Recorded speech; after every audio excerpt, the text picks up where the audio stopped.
Alright, जल्दी से एक क्विक रिकैप करते हैं। um, जो हमने लास्ट चीज कवर की थी, that was profitability ratios. We were actually covering ratio analysis और the chapter analysis of accounts. तो हमने उसमें पढ़ा प्रॉफिटेबिलिटी रेशियोज.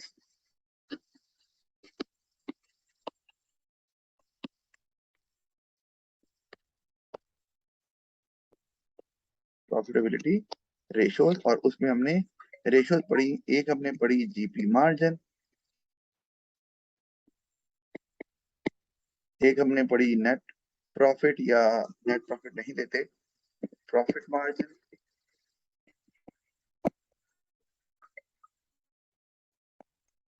और एक हमने पढ़ा जी ROCE, return on capital employed. और हमने इनकी कैलकुलेशन देखी और ये देखा कि कब ये रेशियो अच्छी होती हैं. अगर आपको सिर्फ एक साल की रेशियो दी हुई है, इधर it is GP margin, profit margin और ROCE, it might not send any message to business, क्योंकि unless and until we compare these ratios with the previous year's ratios of the same business or with the ratios of competitors, so we cannot come to a conclusion कि ratios ये अच्छी है या बुरी है. अच्छा, if the comparison is there, तो फिर हम उसमें देखते हैं कि अगर तो ROC फर्ज किया ऊपर को जा रहा है compared to the previous year या compared to the ratios of the competitors, तो हम क्या कहते हैं कि business was able to use its capital efficiently, या utilization of the capital was efficient. अच्छा, और अगर ROC नीचे को जा रहा है तो ऑफ कोर्स आप कैपिटल को efficiently इस्तेमाल नहीं कर रहे. इसका मतलब है there is a lot of wastage there and capital is not being used in the best possible way which can provide maximum benefit to the business in terms of profit. क्योंकि ROC का मतलब होता है कि आप जो capital आपने invest किया है उसमें से आप कितना प्रोपोर्शन उसका प्रॉफिट की शक्ल में जनरेट कर रहे हैं. तो अगर capital was not being used efficiently, तो of course the proportion of the capital which is generated as profit would be low. और अगर आप एफिशिएंटली इस्तेमाल कर रहे हैं तो वो जो प्रोपोर्शन है कैपिटल का जो हम जिससे प्रॉफिट जनरेट कर रहे हैं वो आपका ज्यादा होगा. अच्छा, इसी तरह से अगर मैं जीपी प्रॉफिट मार्जिन की बात कर लूं तो उसमें भी बात हमने की थी कि अगर प्रॉफिट मार्जिन ज्यादा आपका इंप्रूव कर रहा है ओवर द इयर्स, तो इसका मतलब यह है कि business was able to control its expenses. क्योंकि जनरली प्रॉफिट में हम एक्सपेंसेस को भी चूंकि कंसिडर करते हैं while calculating profit for the year, तो एक्सपेंसेस की हम यहाँ बात करेंगे, उनको कंट्रोल करने में कामयाब हुआ है या एक्सपेंसेस कम हो गए हैं depending upon what data is given. अगर डेटा में लिखा हुआ है कि पिछले साल के मुकाबले में इस साल एक्सपेंसेस कम हो गए हैं, तो we can use that while interpreting the answer of this ratio कि एक्सपेंसेस कम हो गए. और अगर एक्सपेंसेस सेम है और फिर भी आपका प्रॉफिट मार्जिन इंप्रूव कर गया है, तो इसका मतलब है कि आप business was successful in controlling expenses. मतलब ये कि रेवेन्यू बड़ा होगा, लेकिन जिस हिसाब से रेवेन्यू बड़ा है आपके एक्सपेंसेस में उस हिसाब से या एक्सपेंसेस में बिल्कुल भी चेंज नहीं आया, तो बिजनेस ने कंट्रोल कर लिया, तो उससे भी प्रॉफिट मार्जिन इंप्रूव कर देगा. और अगर रेशो डाउन हो रही है, कम हो रही है, तो रिवर्स विल बी ट्रू कि एक्सपेंसेस को कंट्रोल करने में कामयाब नहीं हुए, या अगर डेटा में दिया हुआ है कि एक्सपेंसेस आर इंक्रीजिंग और they have increased over the years या द नेक्स्ट ईयर, तो हम फिर ये कह देंगे कि एक्सपेंसेस बढ़ गए. इसी तरह से जब हम जीपी मार्जिन की बात करते हैं तो उसमें अगर जीपी मार्जिन आपका इंप्रूव कर रहा है, तो इसका मतलब है कि अब चूंकि ये निकलता है by subtracting cost of sales from revenue, तो हम कहेंगे कॉस्ट ऑफ सेल जो है वो कम हो गई अगर डेटा सपोर्ट करता है, क्योंकि डेटा दिया होगा आपको पेपर में. और अगर कॉस्ट ऑफ सेल्स उतनी ही है तो हम कहेंगे business was able to control its cost of sales, कि रेवेन्यू जो है वो आपका बढ़ा लेकिन कॉस्ट ऑफ सेल्स नहीं बढ़ी, तब भी जीपी मार्जिन आपका इंप्रूव करेगा. दो सूरतों में करता है ना जीपी मार्जिन इंप्रूव, कि आपकी कॉस्ट ऑफ सेल्स कम हो जाए इस सूरत में, या आपकी कॉस्ट ऑफ सेल्स उतनी रहे लेकिन रेवेन्यू बढ़ जाए, तो ऑफ कोर्स जो gap between revenue and cost है वो बढ़ जाएगा, तो as a result GP margin भी इंप्रूव कर जाएगा। तो बार बार बता रहा हूँ कि you need to see the data first, कि इंटरप्रिटेशन करते हुए हमने रिड्यूस का वर्ड इस्तेमाल करना है या कंट्रोल का वर्ड इस्तेमाल करना है। और अगर वो डाउन हो रहा है तो हम कहेंगे कॉस्ट ऑफ सेल्स बढ़ गई अगर डेटा सपोर्ट करता है, या business was not able to control its cost of sales. तो ये इस तरह से हमने इसकी इंटरप्रिटेशन कर ली है, हम इसको पढ़ भी लेंगे। अब हमारे पास आगे आ जाता है लिक्विडिटी रेशियोज। तो जरा उसको अब हम देख लेते हैं। इसको मैं रिमूव कर देता हूं। तो नेक्स्ट हमारे पास आ गए जी लिक्विडिटी रेशियोज। और मैंने आपको ये बता दिया है कि प्रॉफिटेबिलिटी रेशियोज जो होती हैं वो बताती हैं about the business performance. Business की परफॉर्मेंस प्रॉफिटेबिलिटी से ही जज की जाती है। और जो लिक्विडिटी रेशियोज हैं ये बिजनेस की लिक्विडिटी के बारे में बताती है, मतलब लिक्विडिटी बताती है बिजनेस की फाइनेंशियल स्ट्रेंथ। और फाइनेंशियल स्ट्रेंथ कैसे निकलती है? वो निकलती है बाय कंपेयरिंग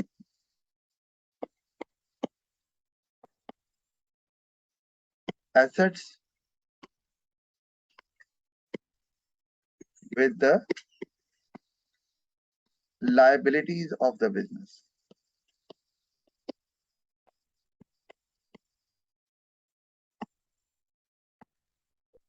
तो हमें पता चलता है कि लिक्विडिटी की पोजीशन क्या है, बता दिए। तो इसलिए लिक्विडिटी रेशियो जो है वो बेसिकली बिजनेस की फाइनेंशियल स्ट्रेंथ के बारे में बताएंगी, कितनी स्ट्रांग है, कितनी हाई है, लो है। प्रॉफिटेबिलिटी आपको बताती है बिजनेस की परफॉर्मेंस के बारे में, इसलिए आपको प्रॉफिटेबिलिटी रेशियो में चाहे वो कोई भी रेशियो हो, GP margin, net profit margin या return on capital employed, you will always find one one element that is profit. तीनों में मौजूद है, आपको पता है। और इसी तरह चूंकि लिक्विडिटी रेशियोज में you have to find out the liquidity that is the financial strength of the business, जो कि एसेट्स और लायबिलिटीज को कंपेयर करके निकलती है। तो इसमें आपको लाजमी एसेट्स और लायबिलिटीज ही नजर आएंगे। लिक्विडिटी रेशियोज में हमें एसेट्स और लायबिलिटीज नजर आएंगे रेशियोज के अंदर, क्योंकि उन्हीं को कंपेयर करने से हमें पता चलेगा बिजनेस की लिक्विडिटी। अच्छा, बिजनेस की लिक्विडिटी लो भी होती है और हाई भी होती है। जो आपकी लिक्विडिटी रेशियोज हैं ये होती है लो और हाई, जिस तरह के प्रॉफिटेबिलिटी रेशियोज भी होती हैं। अगर लिक्विडिटी लो है इसका मतलब है business does not have sufficient assets to pay back its current liability.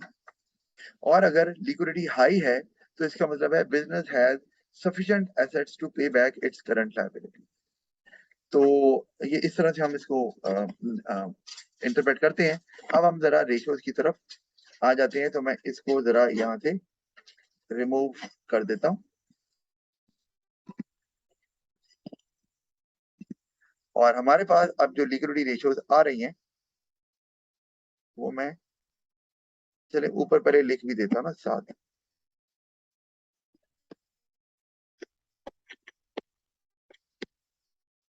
Liquidity ratios वो हमारे पास दो तरह की हैं। एक हम बोलते हैं करंट रेशो,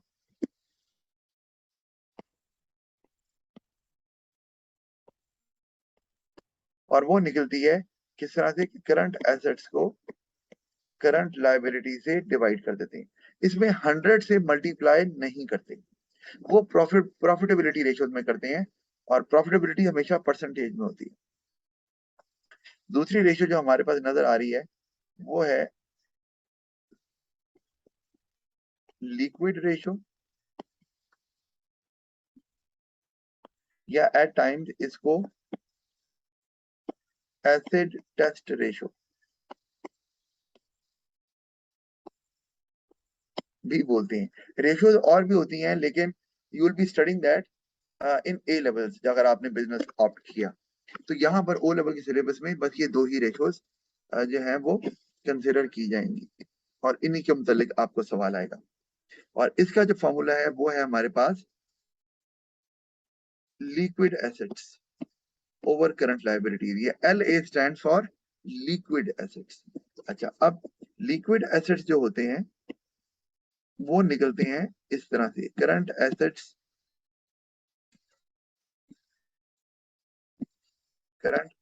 माइनस इन्वेंट्री। क्या? Current assets minus inventory. अच्छा, अब करंट एसेट्स आपको पता है क्या होते हैं, करंट लायबिलिटीज आपको पता है क्या होते हैं, पता है ना? यस। अच्छा, अब लिक्विड एसेट्स की बात कर लेते हैं। आपने याद रखना है, liquid assets are current assets, are part of current assets, but they are converted into cash more quickly than current assets. Current assets की डेफिनेशन ये है कि एसेट्स कैश में जल्दी कन्वर्ट होते हैं, लेकिन लिक्विड एसेट्स जो है वो करंट एसेट्स से भी ज्यादा तेजी से कैश में कन्वर्ट होती है। अब इसमें मैंने क्या किया है कि कैसे निकाला है कि करंट एसेट्स में से इन्वेंट्री निकाल दी है, तो हमारे पास लिक्विड एसेट्स आ गए। क्यों इन्वेंट्री क्यों निकाला है, पता है क्यों निकाली इन्वेंट्री? सर बिकॉज शायद सर क्योंकि उसको टाइम लगता है सेल करने में। वेरी गुड, क्योंकि inventory takes more time to be converted into cash, that is why हम उसको निकाल देते हैं इसमें से, ताकि हमारे पास करंट एसेट्स में वही वाले आइटम बचे जो कैश में फौरी कन्वर्ट हो जाते हैं। बिल्कुल आपने सही कहा। All right, okay.